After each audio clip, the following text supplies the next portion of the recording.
जय जगन्नाथ दर्शक बंधु धर्मज्ञान टीवी यूट्यूब चैनल परिवार को आपण मान को स्वागत। जो मित्र माने आमर चैनल टी को लाइक शेयर और सब्सक्राइब करि नाहंती से माने लाइक शेयर और सब्सक्राइब करबा को कदापि भूलिबे नाही। निजर मतामत कमेंट बॉक्स माध्यम रे देबे। अजथा मतामत दबा को चेष्टा करंतु नाही। यह एक ज्योतिष भित्तिक चैनल।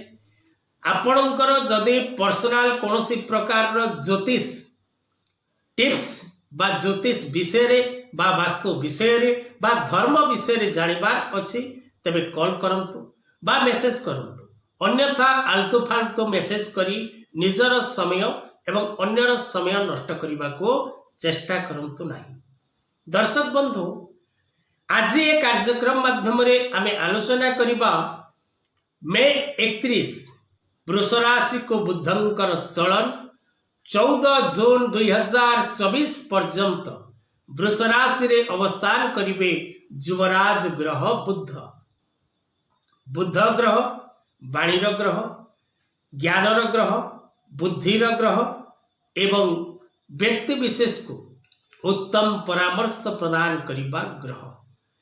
जो व्यक्ति जन्म कुंडली रे बुध ग्रह मजबूत थांती बा बुध ग्रह उत्तम स्थिति रे थांती से व्यक्ति विशेष कर निजर वाणी द्वारा अन्य को प्रभावित करिवार शक्ति रखि थाए।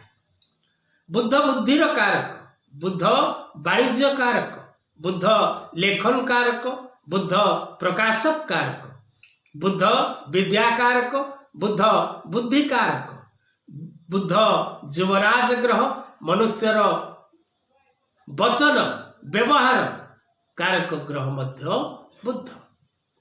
जो जन्म कुंडली रे बुध उत्तम स्थिति रे थांती से व्यक्ति प्रत्येक क्षेत्र रो पूर्ण शुभ फल लाभ करती।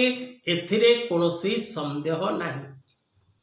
कारण युवराज ग्रह बुध जदि आपणक जन्म जातक रे उत्तम क्षेत्र रे अवस्थान करि थांती तेबे आपण मार्केटिंग सेक्टर, मीडिया सेक्टर, प्रशासनिक sector, medical sector, engineering sector, advocate तर्कशास्त्र सेक्टर, प्रोफेसर सेक्टर, उत्तम शिक्षक क्षेत्र एवं जने प्रवर्तक क्षेत्र, जने एस्ट्रोलॉजी क्षेत्र रे थिबा व्यक्ति विशेष मान कुंडली रे बुद्धर स्थिति उत्तम रहिबार आवश्यकता रही।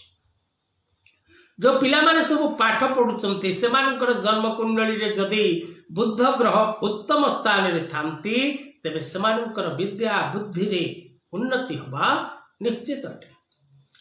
तेबे मे 31 वृष राशि को बुधंकर चलन 14 जून पर्यंत वृष राशि रे रहिबे बुध। तेणु केउ केउ राशि रो व्यक्ति विशेष मान को जीवन रे सुख सौभाग्य वृद्धि पाइबो। प्रत्येक क्षेत्र रो से मान को सफलता मिलिबो। प्रत्येक काम रे से माने विजय लाभ करिवे एवं प्रत्येक क्षेत्र रो से मान को मान सम्मान प्राप्ति होबा सहित धन लाभ रो योग सृष्टि हो।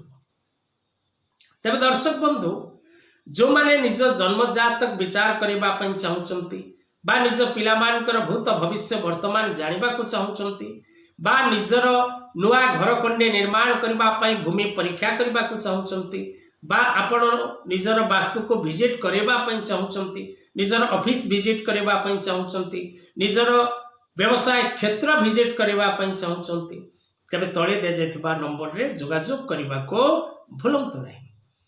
तबे दर्शक बंधु बुधंकर एही गोचर विशेष करी 6 गोटी राशि रो व्यक्ति विशेष मान को जीवन रे अत्यंत शुभ फल प्रदान करिवो। आ गोटी राशि रो व्यक्ति विशेष को मध्य शुभ फल प्राप्ति रो योग रहिछि। जे मान को शुभ फल मिलिबो विशेष करी शिक्षा क्षेत्र रे थिबा व्यक्ति विशेष मान को छात्र छात्री मान को पूर्ण शुभ फल लाभ रो योग सृष्टि हो। जो माने व्यवसाय क्षेत्र रे अछंती, जो माने कर्म क्षेत्र रे अछंती से मान को मध्य पूर्ण शुभ फल प्राप्ति हो।